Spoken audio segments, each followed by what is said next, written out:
วังในหลวงนี้ใจดีพีเหนือป่าแดงป่าลากำไฟใส่กรุงศรีอโยธยากำไฟขวาแดงแก้วเป็นเข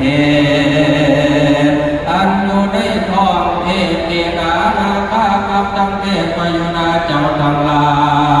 ยไม้มีต้นว่าสั่งสองน้องสาบางสี่สี่หานาพุทธมนุษย์สา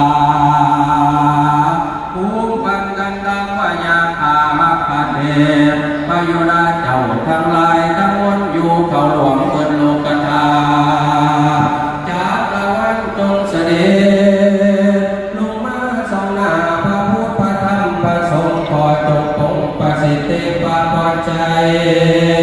ให้แก่ผู้ข้าทั้งหลายในงานพุทธแก่พุทธหิไลสีทุกวันไว้ในจังหวัดหนองบัวลำพู2568ทุกตนทุกคนก็คาเธอสาธุนะโม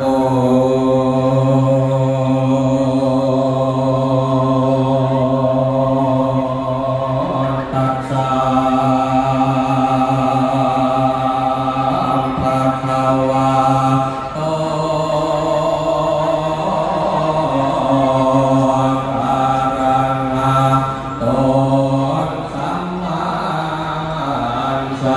พุทธัสสะ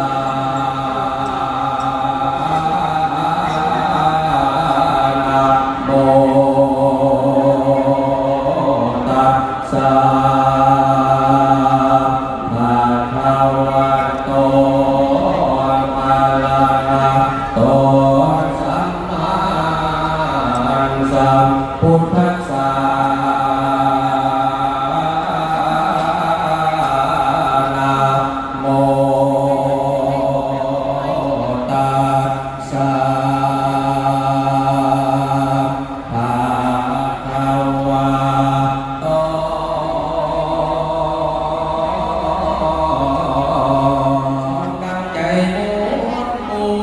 ในสู้เอากว่าเจอในสู้วันด้วยเทวันแม่พายาแทนผู้ปันรอ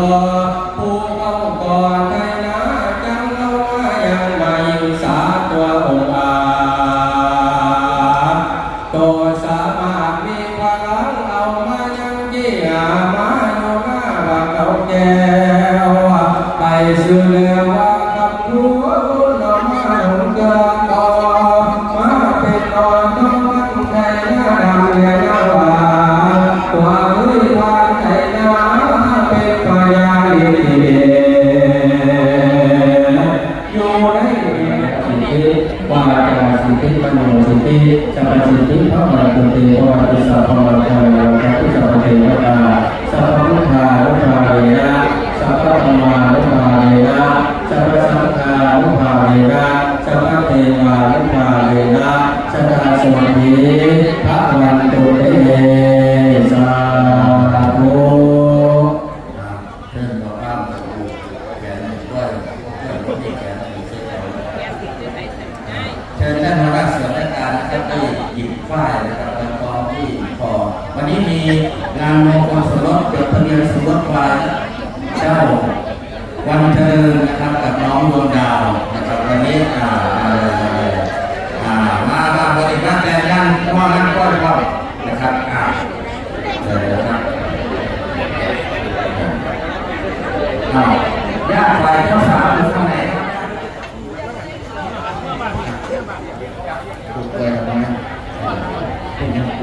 ขอให้เราเชิญเจ้าหน้าที่ถือป้าย